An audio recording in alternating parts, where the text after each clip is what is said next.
Hello and welcome everyone. Thanks for joining us today for the third part of our VPM training. Today we have two district VPs who will be leading you through some recruitment best practices in OMRS Forms. Before I hand things over to the VPs for their introductions, let's go over some housekeeping items. Please go ahead and mute yourself if you haven't already done so. Feel free to keep your camera on or off. We just ask that you choose to show up the best way to represent you, your chapter, and your program. This call is being recorded and will be uploaded to the KKSI YouTube channel for everyone to access later on. The first half of the call will be more presentation style, and the second half will be Q&A. So if you have any questions, please put them down in the chat so we can go over them later. And if there are no questions before we begin, then I'll go ahead and hand things over to the VPs.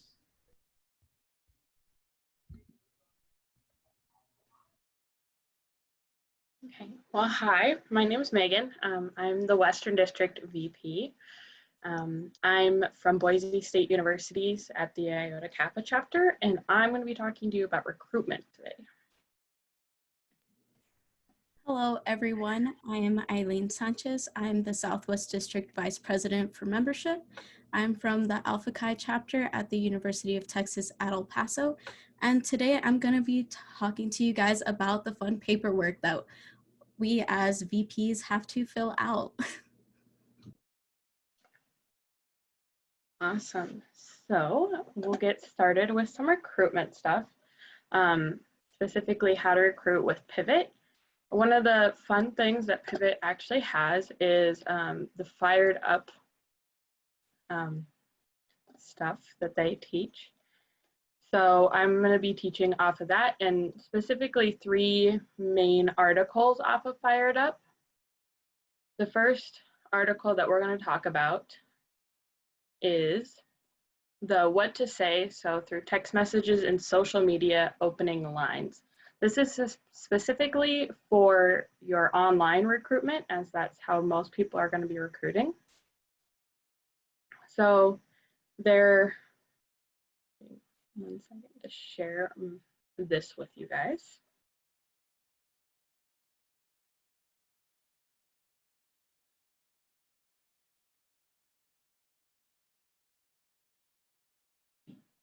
Oh, that's not what I wanted to share.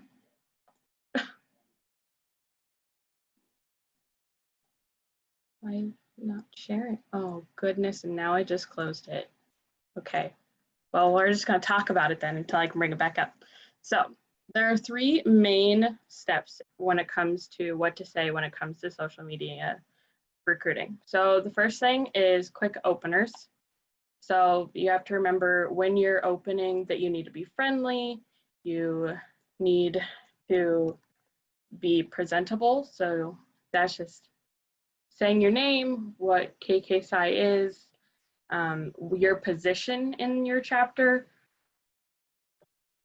and then you're going to move on to your context. Your context needs to be simple.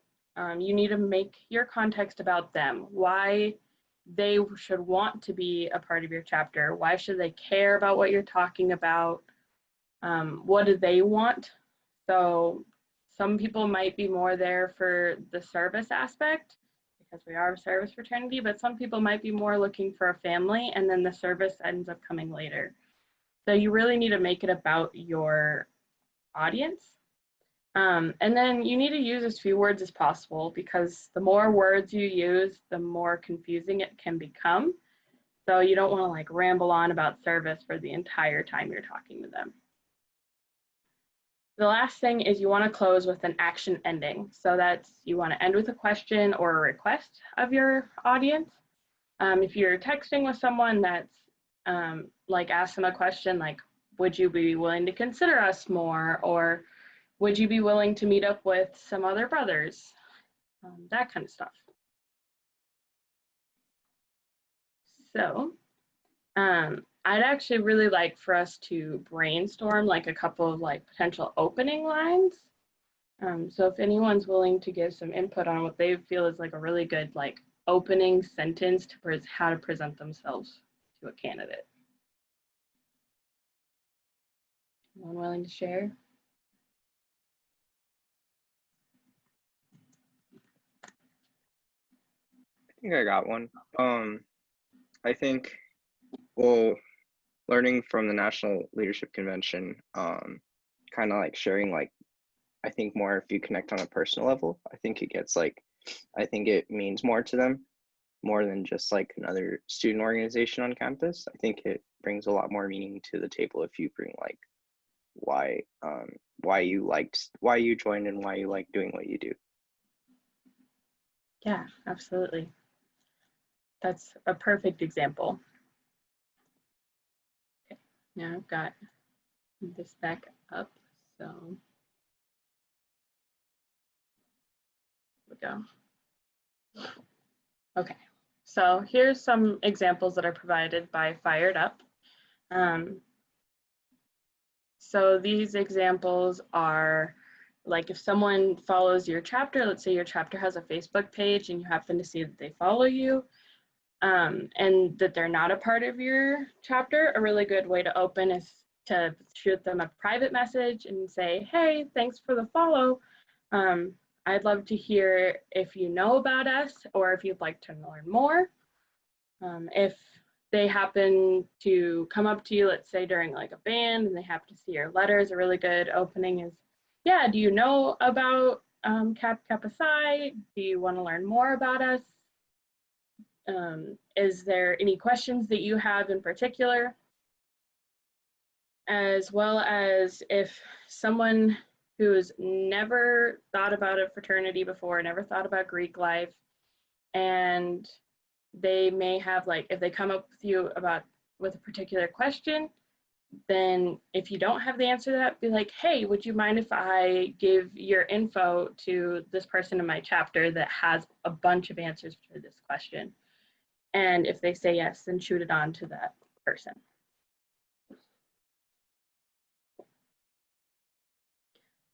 So that is how we get started with recruitment for particular people. We're actually going to move on to how to select high quality potential candidates.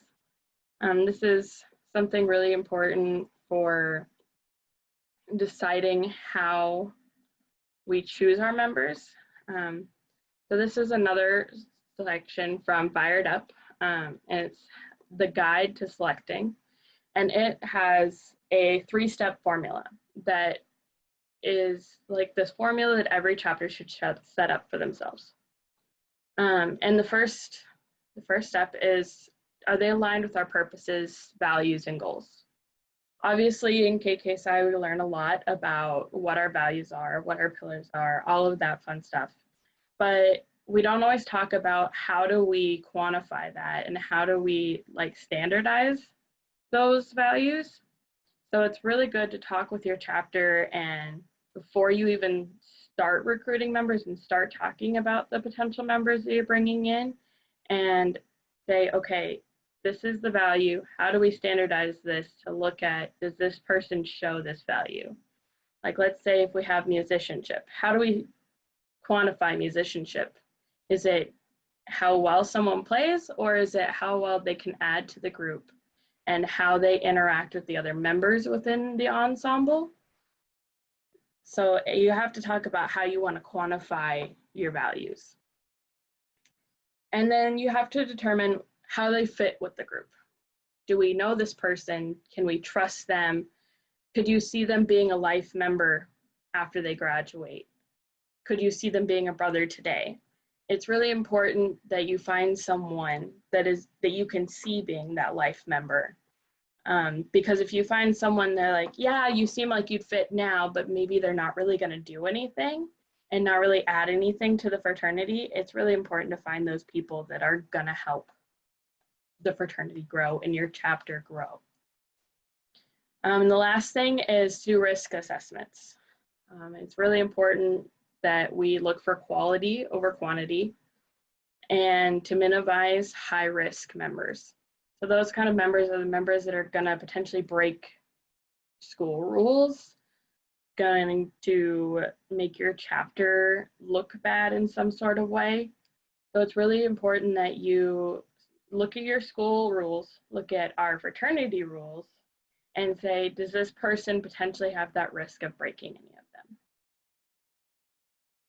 Does anyone have any questions about these 3 areas.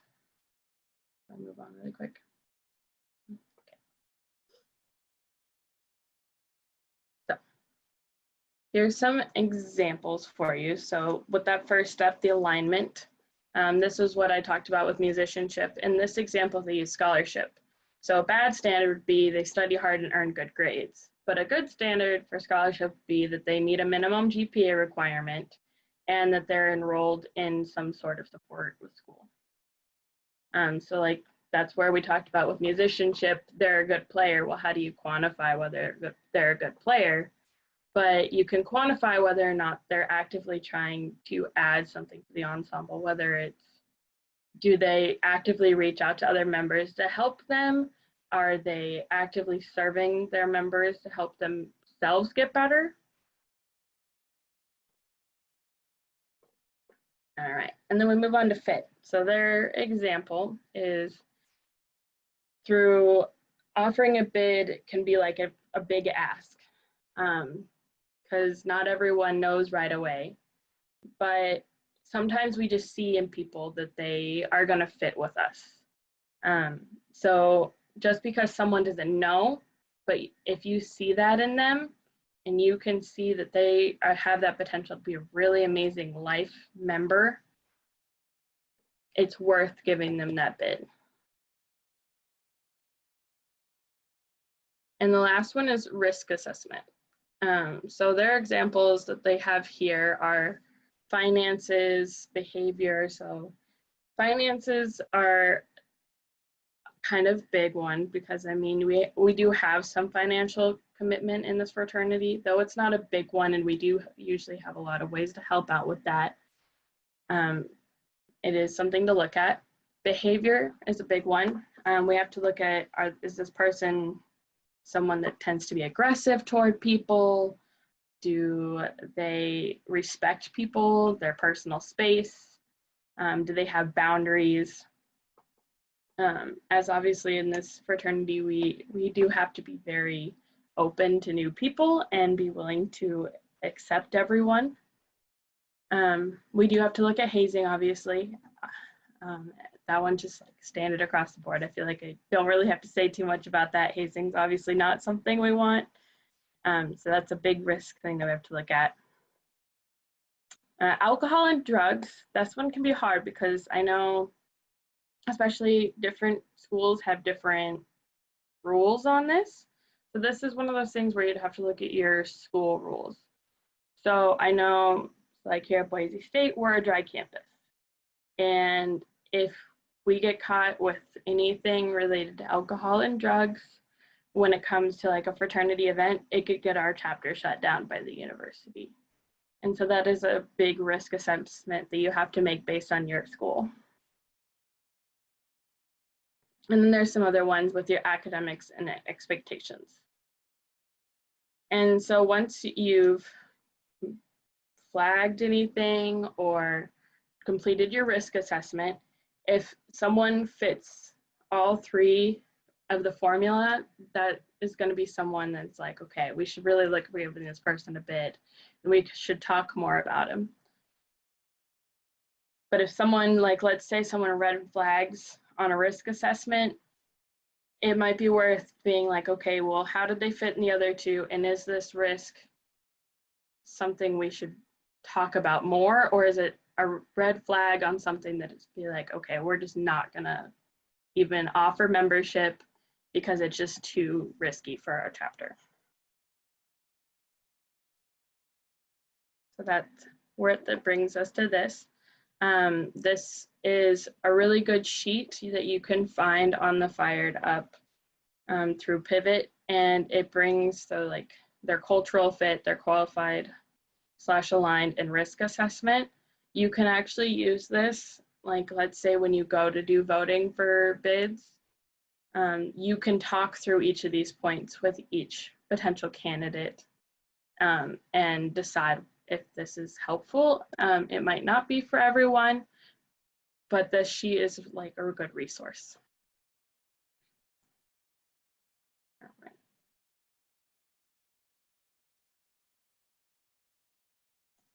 Cool. And so now we're going to move on to digital recruitment. Which means that I have to find pivot again. Just 1 second. Okay. So moving on to digital recruitment. So that's what if we have to go and move everything online. And so again, this is through Fired Up, which is also linked into Pivot, but this one gives a 9-step process on how we should digitally recruit. So the 9 digital principles. So for the first one is obviously spam is bad. We don't want to spam the potential candidates. If you're constantly sending them messages like, hey, you should come to this, or focusing too personally on a specific member, they might actually want to turn away. And because not everyone likes that kind of attention, and face it, most people don't like being spammed, like text messages and constantly getting messages about, hey, you should do this, when they're not really sure whether or not they should. So it's actually really good to do sometimes a more laid back approach, where like every week or something, you might send a message and be like, hey, how are you doing? Instead of being like, hey, you should join this fraternity. Because most likely they're more willing to connect with you first and then the fraternity second. And that goes hand in hand with don't rush it. So you want to start with, obviously, most times you start as a stranger to this person. And you're going to want to go from stranger to acquaintance to saying hi every time you see them, maybe in campus, or whether you just like a thing on their Facebook page. And then you can become friends with them, where you are reaching out more often, seeing how they're doing, helping out with school. And then that's where you start to get into getting them to look at the fraternity and getting them more willing to be like, hey, I want to learn more about this, rather than, hey, could I teach you about this? Because having them reach out to you usually ends in a better result. The next part is that scales require organization. So the bigger the events, the harder they are to control. So the more people, the more points of contact you have that requires. And usually, like we see in schools, the bigger the class is, the less face-to-face time you get with your teacher. So it's pretty similar here. You want to have more face-to-face time with your potential candidates. That means that you might have to have a lot of smaller events, which requires a lot of organization. Thankfully, through this Fired Up, they actually recommend Chapter Builder, which I did do a little bit more research into, and it's really cool. So it's got a calendar. You can set up links between you and your council members. And then you can also set up a link so that you guys can basically set up all your recruitment stuff online, and you can see who goes to stuff, and you can track your interactions with people and make it so that it's like, okay, well, I saw this person at the first recruitment event, but they haven't been back in a while. Maybe I'll reach out and see why that is, whether they're just not interested anymore, or maybe they just don't know what's going on. So number 4, formal takes on new meeting. So obviously it seems a little bit more formal when you do stuff in the online setting, and that's okay. It's okay for your hangouts to feel more like interviews, but that's just how it's going to be. But it's good to also make it so that you can make them feel more like hangouts. Find those fun events that are less formal than just like sitting on this computer talking. And then we want to promote our purpose over the people in the chapter, because we really want people to connect with our fraternity and not just the chapter.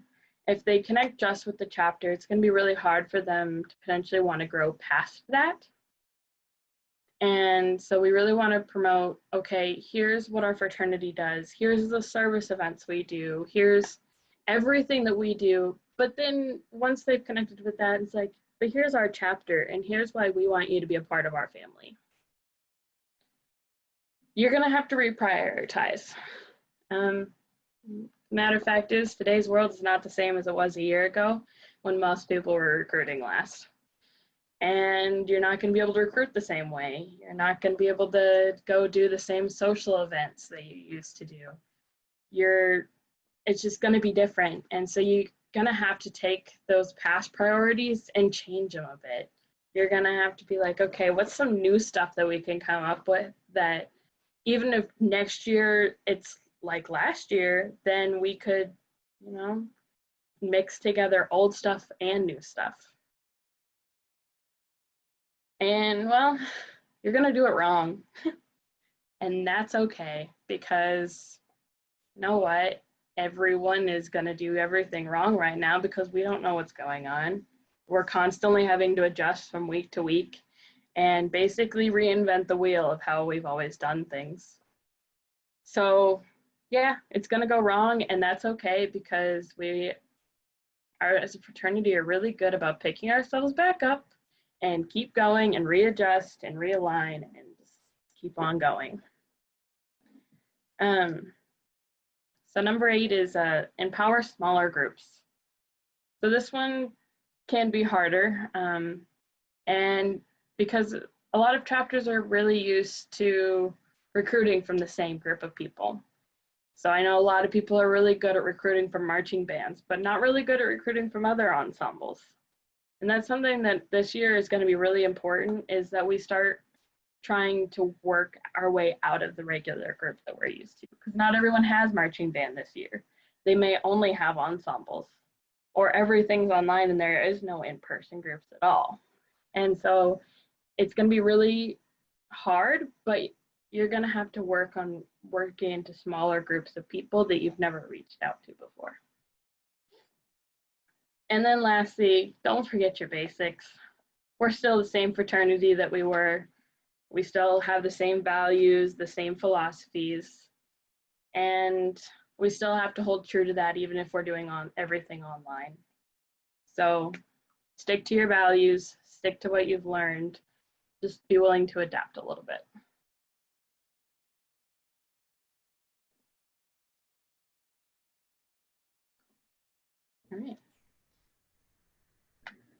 All right, so now I'm gonna go on to the fun part, paperwork. As a past secretary, I love paperwork and filling out forms. So this is fun for me, but I know it's very tedious for many others. A lot of the paperwork does stay the same. So deadlines are still the same. As far as everything that's going on, all the deadlines are still the same. Still submit your calendars before you start recruiting, activity reviews. The OMRS, the deadline timeline is still the same. So I'm gonna start diving into like the different types of paperwork that we're gonna be, we're in charge of filling out as VPs or VPMs, depending on what your chapter calls them. So let me get started. I'm just gonna share my desktop, so hopefully it's not too cluttered. So basically, if you are not on the Google Classroom, our 2 district VPs, Anthony and Glenna, did a workshop on how to access like your Google Classroom. This is the wrong one. But basically you're gonna, this is like what the Google Classroom looks like. And Derek just posted a VPM resource link, which I find that is perfect timing for this workshop because it leads you straight to this tab over here with everything you need to know, everything you need to access, how to access the Google Classroom if you haven't created it, and the activity and calendar review forms, the Road to Wisdom, and the membership candidate registration form. So today we're going to be diving into calendar and activity review form. So basically here you can access the calendar template and the link to submit it, and then the same for the activity review form. So we're going to go with the calendar template. And if I'm going too fast, feel free to tell me in the chat to slow down. So, or if you have any questions. So basically, this is what the calendar is, the template, pretty self-explanatory. If you have any questions, if you are doing it right, you are more than welcome to send them to your district VPs. If your district VPs gets mad with all like the spamming of the calendars that they want to double check, they can get mad at me and hate me, but it's okay. But basically this is self-explanatory. Put your chapter name. I'm gonna put Omega University, Zoom University, because we're on Zoom. Your name, I'm going to put a random person's name. And then like your email address, whatever it is. If you have a kksci.org email, you can use that, or you can use whatever email you check frequently, or your chapter officer designated email. And then your phone number. And then generally they want to know like the times like your chapter meetings are at, just so that they're aware that you guys have meetings and all that stuff. Specific times that you are going to be meeting with your membership candidate. I know one thing that I did when I was my chapter VPM was I kind of waited till I kind of guesstimated like around like what times we'd be meeting based off of like when we scheduled like the recruitment events and like the time that worked for them. But since we're submitting this before, I would just say probably put a reasonable time, not like midnight or anything, because people need sleep, even if you are a night owl like me. So recruitment event, you are limited to however many recruitment events that your chapter seems fit. I know my chapter does recruitment week. So basically we have the whole week-long thing, or we have done where we spread it out throughout the semester. If you plan on doing like a year-long one semester recruitment, and then you do the class in like the spring semester, and then the dates that you are planning on doing it, the time, especially with everything going on right now for this semester. I would just like put that it's going to be virtually, just in case. It's better to be safe than sorry. The timeline, like when you guys are going to be voting on bids, if it's after like the last recruitment event or second to last recruitment event. When you guys pass out your bids, I know it's going to be different this time since a lot of people physically hand out the bids, or you guys can start going with emailing, or I don't know, be creative with this. Your membership candidate orientation, you have to do this. You have to let your membership candidates know about the dues, the lessons, what they're signing up for. Even if you have already gone through it in like one of your recruitment events, which is like an info meeting, always just remind them so that they are aware. First degree, which we're looking at having like virtual options, and we'll be releasing more information about that from nationals. So you'll be getting more information. So our main priority is just these dates, ignore that one. The lessons don't have to be taught in order except for lessons 1 and 8. So it could be our blank matters and all that stuff. and then just basically map out a timeline and all that fun stuff.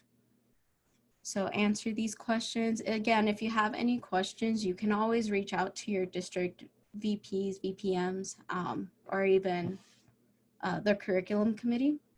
And we just ask you that to submit this 2 to 6 weeks prior to any recruitment event. Please make sure that before you begin recruiting, make sure that this calendar is approved, and the 2 to 6 week time, if they get back to you sooner and there's anything you need to change, you can make adjustments and resubmit it. And it's pretty easy to do. From there, you will submit your calendar to here, and then you fill all this stuff out, and then on the next page, it gives you like a file submission thingy. I don't remember what it's called, but you basically link the file onto that.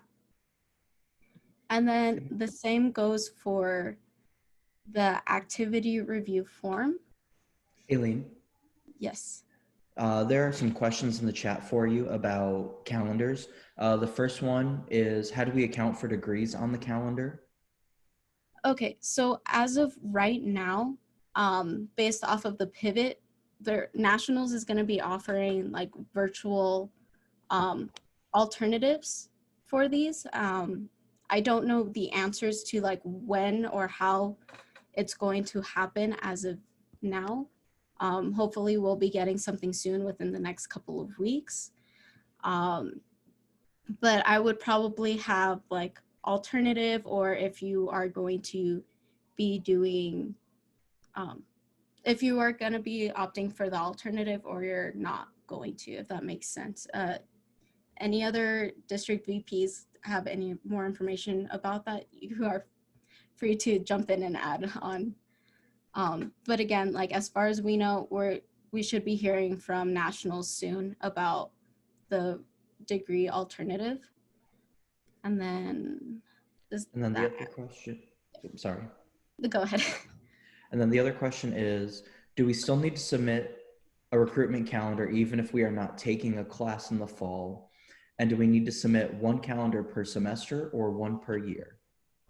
So if you are not recruiting in the fall, you don't have to. But if you are planning for the spring and you already have it already mapped out, better to submit it early than have it there and then forget about it.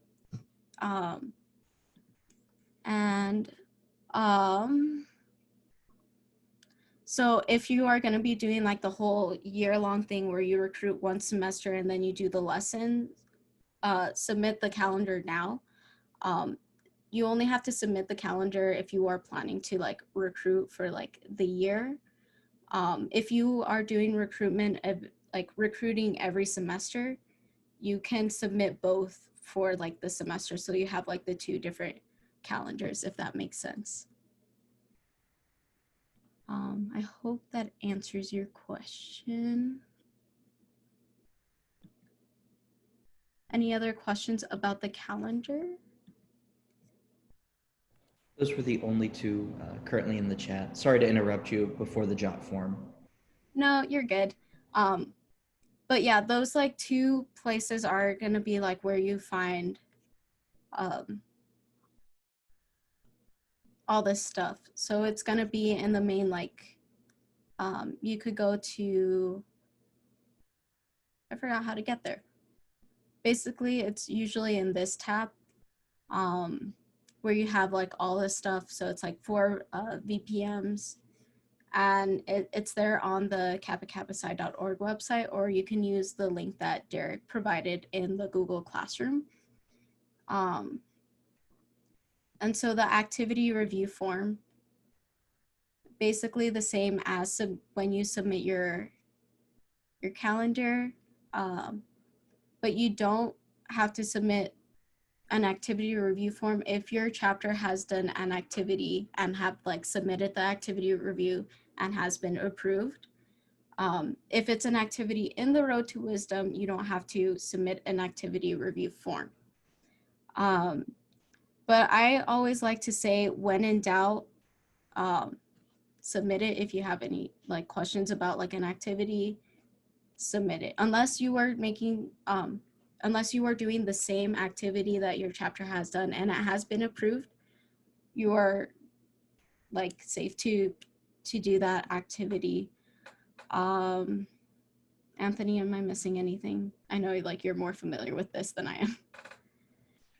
Yeah, so when it comes to these activity review forms, one thing that will help is when you're filling it out, if you do not put a date on it and it gets approved, then you can use that same activity again and again. If you put a date on it, you will have to resubmit it each time you want to do that event. Also, if you are using an event that has already been approved by another chapter, that's perfectly fine. However, you cannot change it in any way.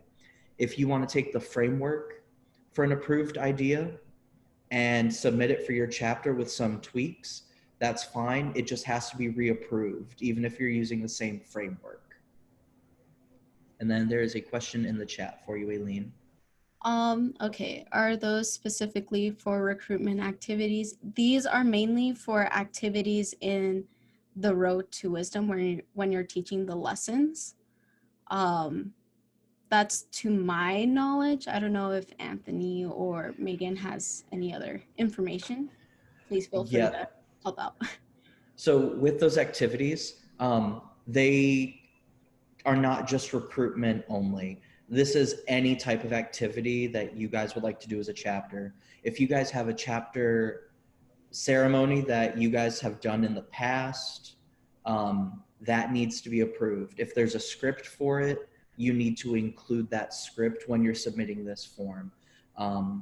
As you're filling out the form, Aileen, if you could scroll down a little bit, it'll ask you specifically what type of event you're doing for review. There you go. If it's a resubmission, and then if it's a ceremony, if it's a social event, recruitment, team building. So this doesn't only have to be for recruitment. This can be for any type of activity. And then you've got some more questions. The activity bank, as far as I know, to my knowledge, they're currently working on creating a more up-to-date one. I can email the curriculum committee and ask them for more up-to-date update on what's going on with that. Oh, and thank you, Anthony. And you can also access that on the Google Classroom for VPM. So I know that they're currently working on that. And then Susan's question, how do we know if certain activities have been approved? You will receive an email back from the curriculum committee. You have another question. What do we do in the event that an event is not approved on the time of a specific date? For example, if we have a recruitment week set for a certain week, but it has not been approved.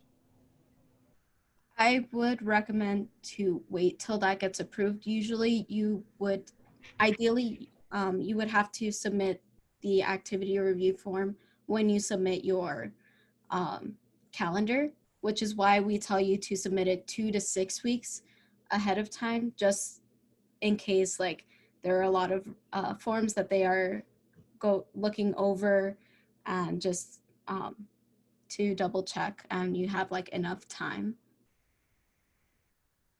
If that makes sense. I hope I answered that question. Another question, what do we do if our band has changed schedules and we have to move events after the calendar's been approved? You would have to resubmit a new calendar with the new dates, just so that they can know that you guys are doing it at a different time.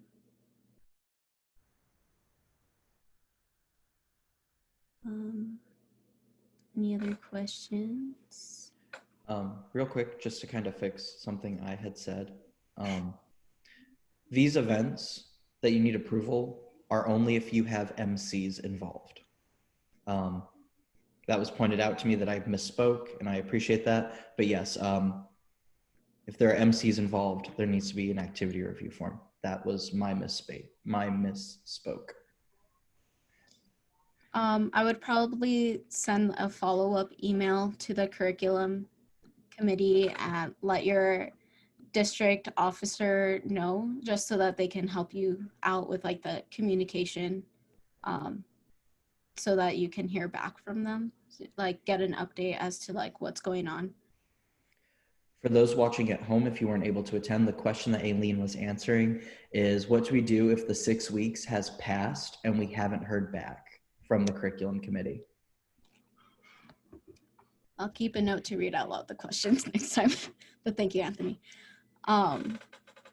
But yeah, usually these two submissions, the calendar and the activity review form, goes hand in hand, especially since we want to make sure that there aren't any violations of any policies that we have in the risk management and all that fun stuff that we have to go through in our orientation meetings and hazing workshops that our chapters have to attend, just to make sure that we are following the school policies, the national policies, and we are being good noodles and not doing anything bad. It's for our safety, and you know, we don't want to be killjoys or anything, but we do care about your safety. Oh wait, oh no, what'd I do?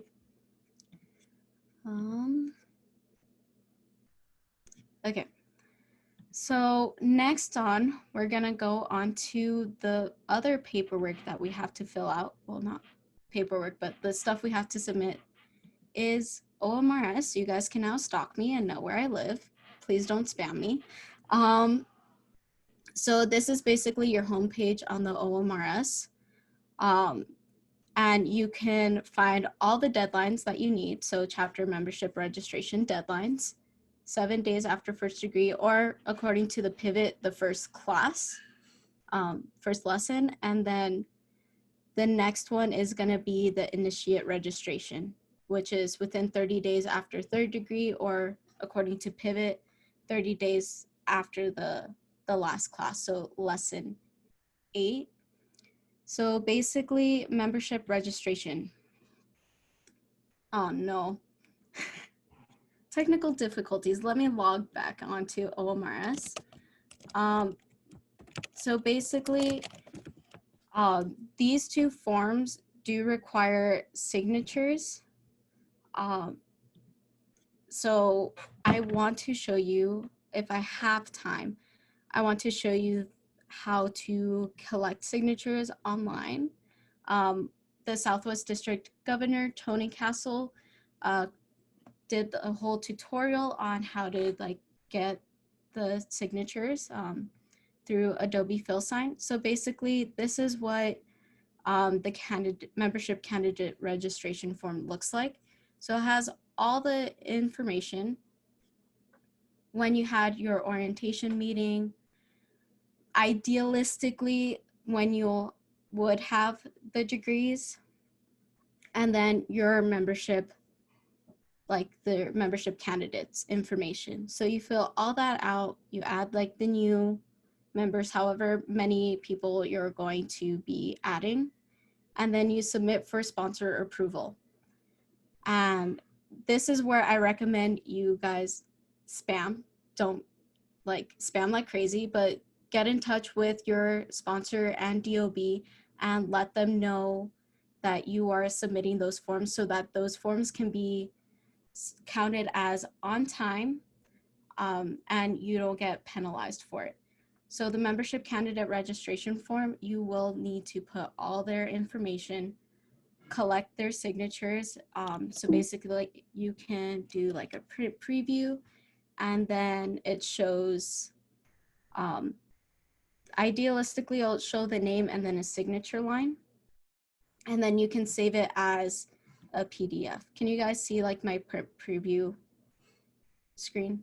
Okay, so you would have, I would say save it as a PDF, and then you do all the the stuff to collect their signatures with using Adobe.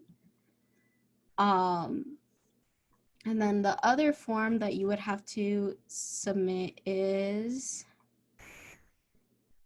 the initiate registration. So you can only fill this out once the transaction for the membership candidate registration form is filled out. There are no current membership candidates. So that, like, when you have like your membership candidates, it basically gives you a Dropbox option, like, okay, they're going through all the information, and then you again use the print preview, save as PDF, collect their signatures, and then you submit it to get approved by DOB and sponsor. This form you do have to, is when you pay your dues, you collect the signatures and all that fun stuff. One thing that I would do when sending the signatures, you can send it through mail, you can send it through email, you can like scan it. I scanned all like the signatures and like sent it. When you're scanning the signatures or you already have it saved as a PDF, make sure that it's saved as a PDF and not a JPEG. I learned that the hard way because I've had to send signatures multiple times and they're like, this isn't the correct way, make sure it's a PDF. And I was like, okay.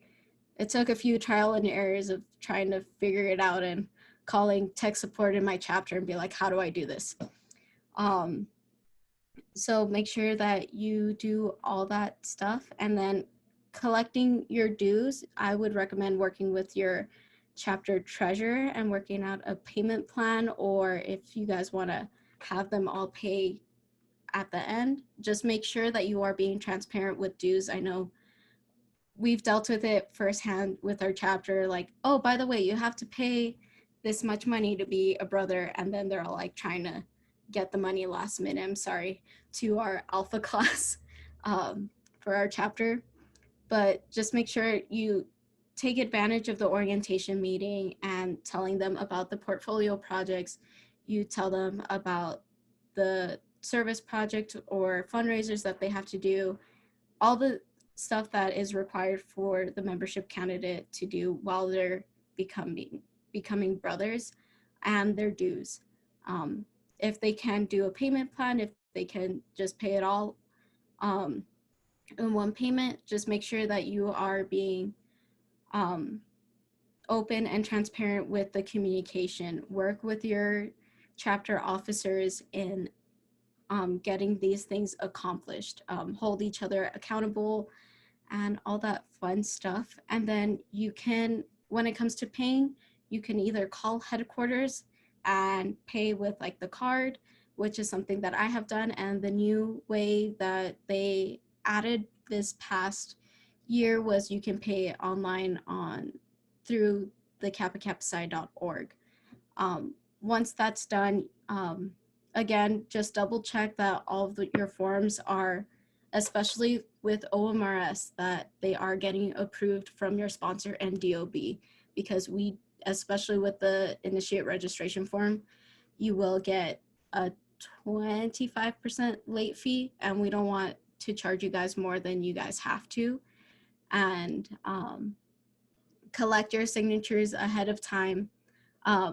When it comes to the membership candidate registration form, I usually do those during the orientation meeting, which is usually a week before like the first lesson. So that gives you that time frame that is ideal for getting the form submitted, and just double checking and staying constant contact with your sponsor and DOB if you notice that they haven't approved it. Do you guys have any questions about OMRS forms?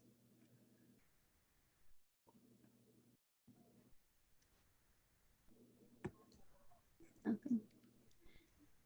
All right. Thank you so much, Megan and Aileen. So now for the last couple of minutes, there were some questions submitted when people were registering for this event.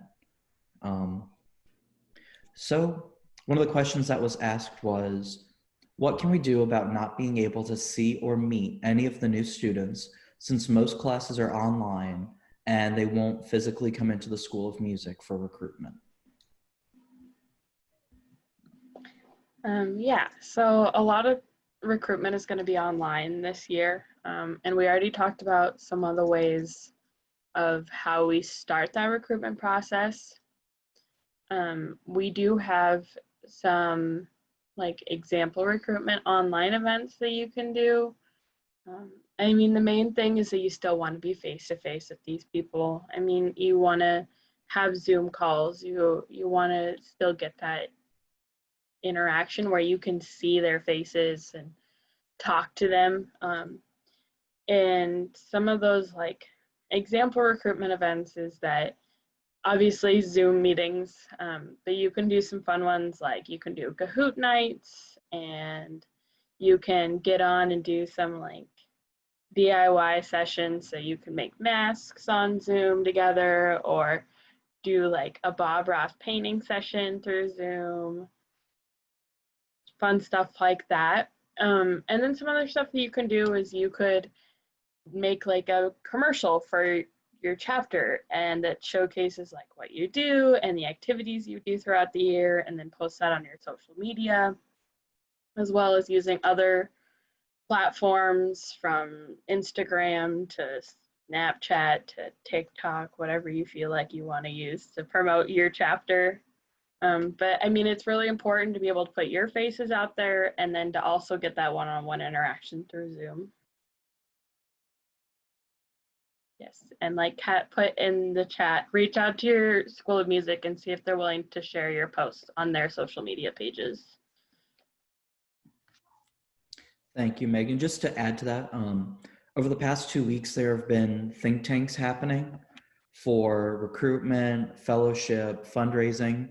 So once those think tanks are finished, and that data has been able to be kind of collaborated on, those should also be made available to everyone as well. I know I've participated in a think tank, and I believe some other people here in the Zoom have also participated. Another question that has been asked is, let's see, you guys have actually answered a lot of these questions. When it comes to recruitment, how many recruitment events would be best? Would it be more, less? I know with my chapter, we did a lot of our recruitment events based off of like our pillars, kind of like to get them to get to know what this organization's about. But it honestly depends on what your chapter wants. You also don't want to be too overwhelming with so many recruitment events that people start losing interest.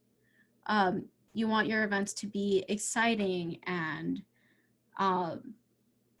entertaining, and but also productive in the way of what are you recruiting for? Who are you recruiting for? If, like, to correct myself.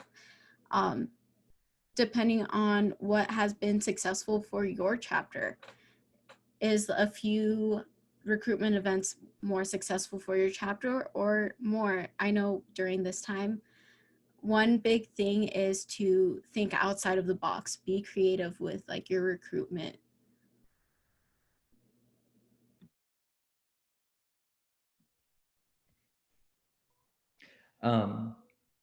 So Kurt has asked, just to clarify, we need to submit an initial calendar with tentative dates. And if those dates change, all we need to do is submit another calendar with the correct dates. Yes, I would want to say just put like a note saying like, oh, these dates might change, but this is idealistically like the order that it's going to be, just so that the curriculum committee is aware that it might change, and like to be like more flexible, if that makes sense. When it comes to membership education, what are some recommendations if a university is asking for an expedited process? and how can VPMs still give those membership candidates a good education and experience? Yeah, so I mean, there are chapters out there that do shorter education processes anyway. There is like some rules on that. You can't have it too short just because we can't teach more than 2 lessons a week. But you can have it as short as 2 lessons a week. So you can still get some really good education in there, as long as you're teaching the material the way that it is and not going so short that it's not approved by the Road to Wisdom and our curriculum committee. It's possible, as long as you're making sure that every candidate, like if they have questions, maybe you had a lesson at the beginning of the week and you have a second lesson at the end of the week. Let's say they have a question about the first lesson. You can always just sit down and talk to them more about that lesson. That's a way that even after the lesson is passed, that you can still continue to teach them about it. And Megan, if you don't mind, just to add on that, if you guys have never had to do, as a chapter, you've never had to do an expedited education process before, definitely reach out to the curriculum committee.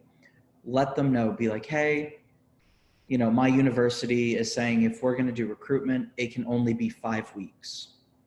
How would you recommend we do this? Reach out to your district VPM, definitely, but also reach out to the curriculum committee, because they are here to help you make sure that you're getting those lessons. If you're combining them, they'll help you come up with a plan. Definitely utilize the resources you have. So that's just my recommendation with that as well. And make sure that you're following your university policy. Be aware of what your university policies are when it comes to recruitment. I know some schools, like mine, for example, you only have 8 weeks from the day that bids are handed out to initiation. Some schools are like that. Some schools are longer, shorter, don't have that. So make sure you just double check with those. All right. We are coming up to closing time. Are there any final questions for our lovely presenters who have done an amazing job today?